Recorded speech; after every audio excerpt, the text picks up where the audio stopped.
Okay, now the next portion, and that is called Chukat. Chukat is a type of mitzvah, a type of commandment that transcends normative logic. So I'll explain that there are three types of commandments in the Torah. One type is a type of commandment that even if we would not be commanded, we would figure it out for ourselves, certain moral and ethical practices.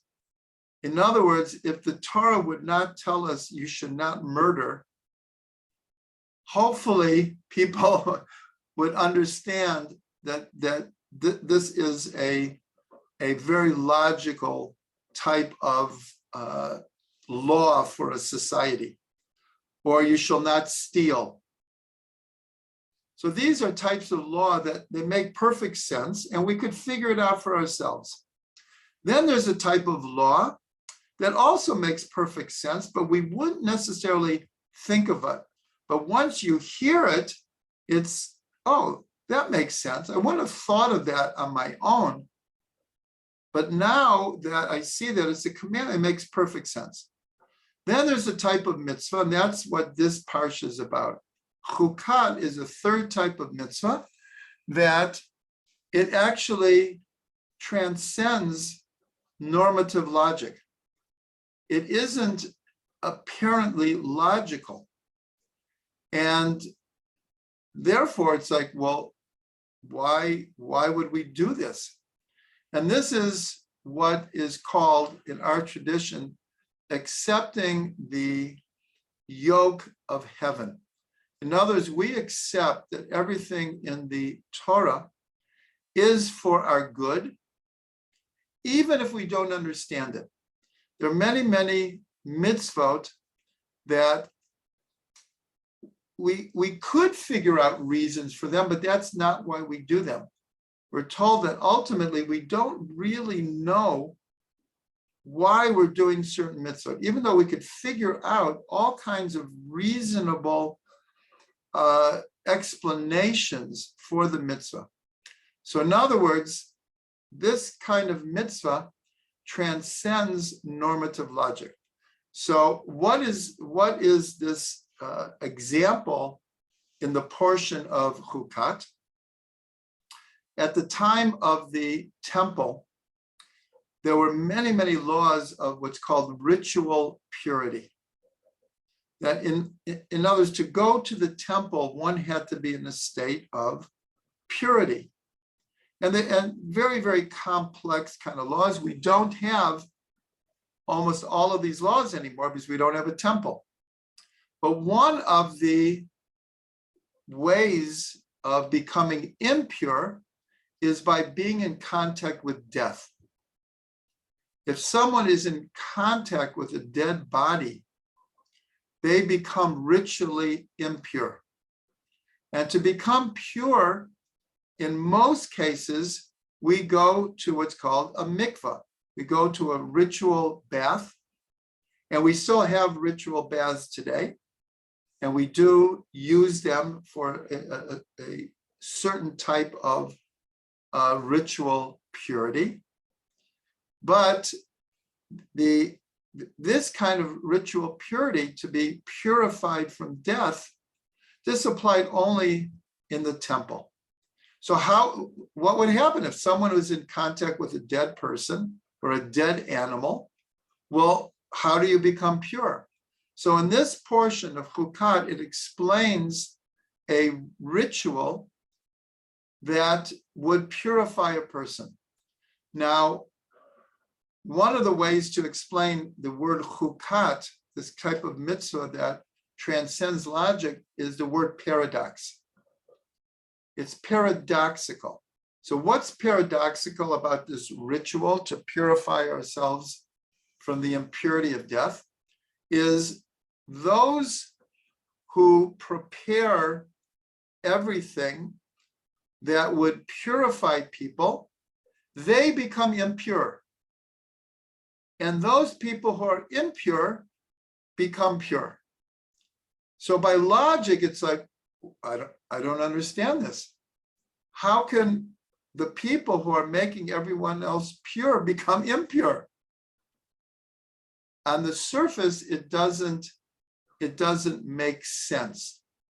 And yet, this and a number of other mitzvot, we're told this is a decree, and even if you don't understand it, you should do it.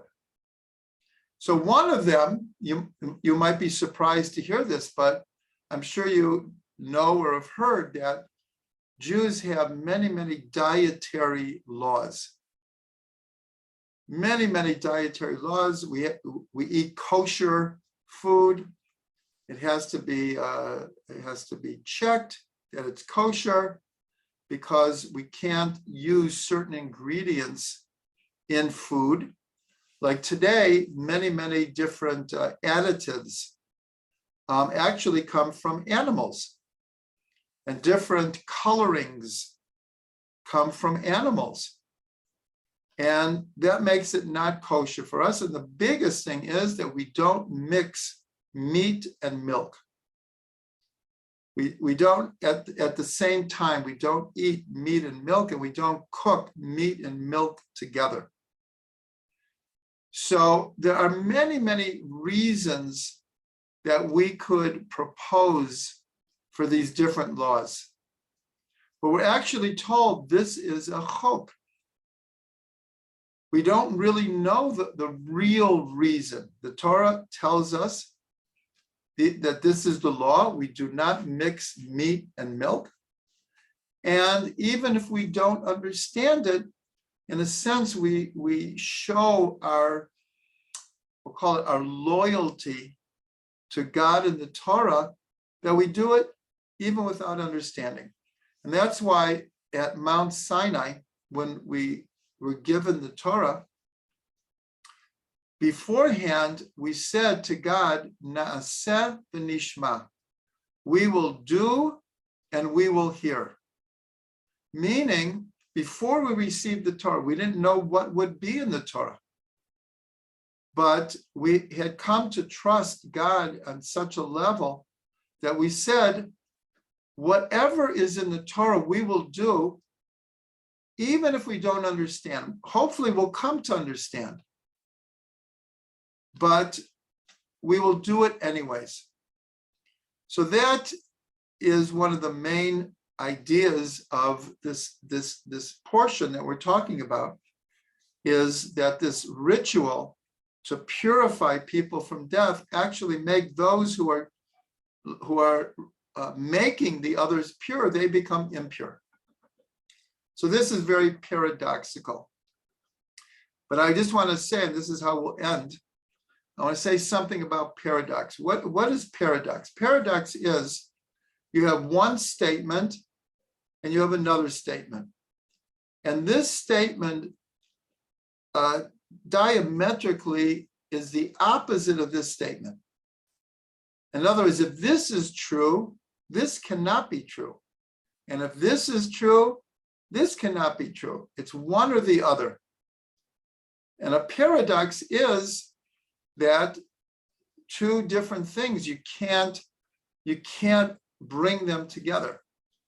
But, and this is a very, very important statement, in Jewish thought, we embrace paradox.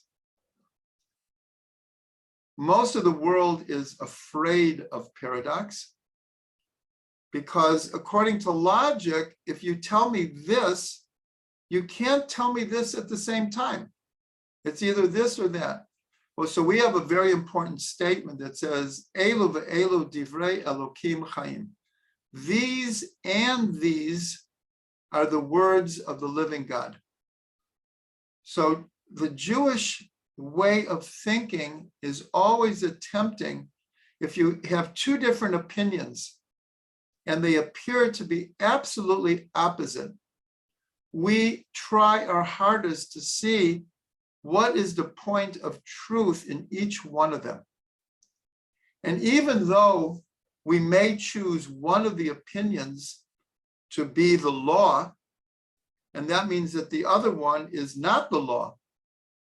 But nonetheless, in the Talmud, in the oral tradition, we record all of the opinions because we accept that even though we're going to choose this one and this one, which is exactly the opposite, but we record them both because they both will have a point of truth in them. And so this is actually, you see behind me, the stars of David. And so here you have one triangle going up and you have one triangle going down. That's about as opposite as you can get, right? In other words, one is going up, the other is coming down. But this symbol is the idea of our ability to take different ideas, even opposites, and putting them together and seeing that they both can coexist together. One example is in this world, fire and water are opposites. Water puts out fire, and fire makes water evaporate. So in this world, fire and water do not coexist. They're absolutely opposites. But in Hebrew, the word for heaven is shamayim. Shamayim is, the first letter is a shin, and a shin looks like a three-pronged flame. And the letter of fire is this shin, is esh. And the word for water is mayim. So shamayim is fire and water together, meaning down here, fire and water are opposites, but in heaven, the way that God relates to fire and water, they coexist perfectly. And so we are always looking to solve paradoxes by seeing what's the common thread. What's the point of truth that can bring them together? So this is one of the main themes of the Parsha of Chukat, is the whole idea of how do we deal with paradoxical situations. So with that, we've gone through 3 portions, and we have 2 more classes, and we're going to finish the book of Numbers. Okay, so I'm going to stop this recording now.